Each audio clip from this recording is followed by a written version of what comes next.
Salut, aujourd'hui on va parler d'un truc très simple, pourquoi c'est ok d'abandonner ses objectifs. On va aller piocher dans ton expérience. Quand t'étais minot ou minote, il y a un moment, t'as eu des objectifs. Moi c'était avoir une Ferrari, toi c'était peut-être autre chose, mais peu importe. Je te prends l'exemple, hein, quand t'es minot, t'as envie d'être policier ou policière, d'être infirmier, infirmière, bref t'as compris le principe. T'as aussi envie d'avoir un château, de devenir un super ninja et ainsi de suite.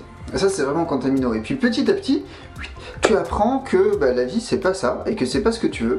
Et c'est ok, et tu commences à imaginer une destinée professionnelle d'une certaine manière. Et bien ça c'est exactement pareil avec tes objectifs actuels. Il y a des objectifs actuels que tu as qui ne sont plus les tiens, que tu n'as plus besoin de mener, que tu n'as plus besoin d'atteindre. Et ça c'est un truc que beaucoup de gens refusent d'entendre. Alors je vais te donner un exemple très simple.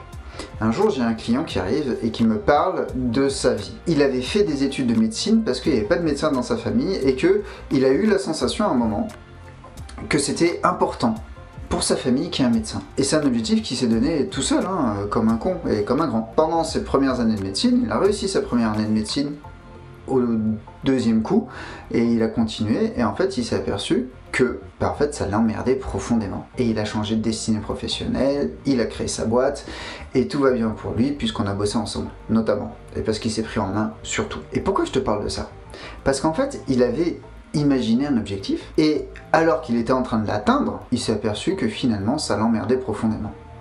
Et t'as certaines personnes qui, face à ça, se disent non mais c'est parce qu'il faut que je continue encore un peu. Parce que la conjoncture, Mercure en rétrograde, peu importe. Et t'en as d'autres qui disent en fait, est-ce que c'est toujours un objectif viable pour moi? Et là, ça commence à être intéressant. Parce qu'en fait, assez régulièrement, la réponse c'est bah non. Et c'est ok.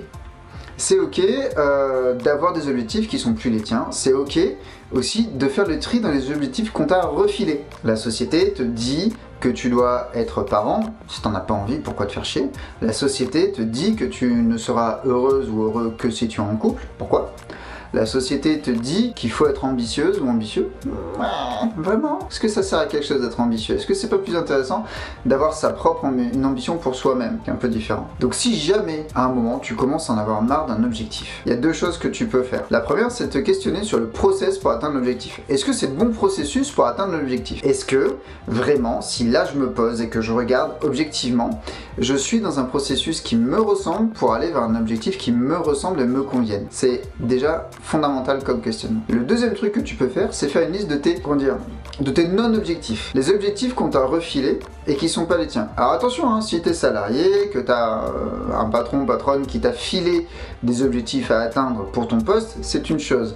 Si derrière, dans ta vie, tu t'es assigné des objectifs qui ne sont plus les tiens, ou on t'a refilé, tu as hérité d'objectifs qui sont pas les tiens, interroge-toi sur le fait de les mener à bien ou pas. Parce qu'en fait, ce qui va se passer, c'est qu'à force de réfléchir comme ça, alors te demander si ça c'est pour toi, si c'est à toi ou pas, petit à petit, tu vas corriger ta vie, tu vas virer l'inutile et petit à petit, tu vas créer une vie qui est réellement la tienne. Allez, salut!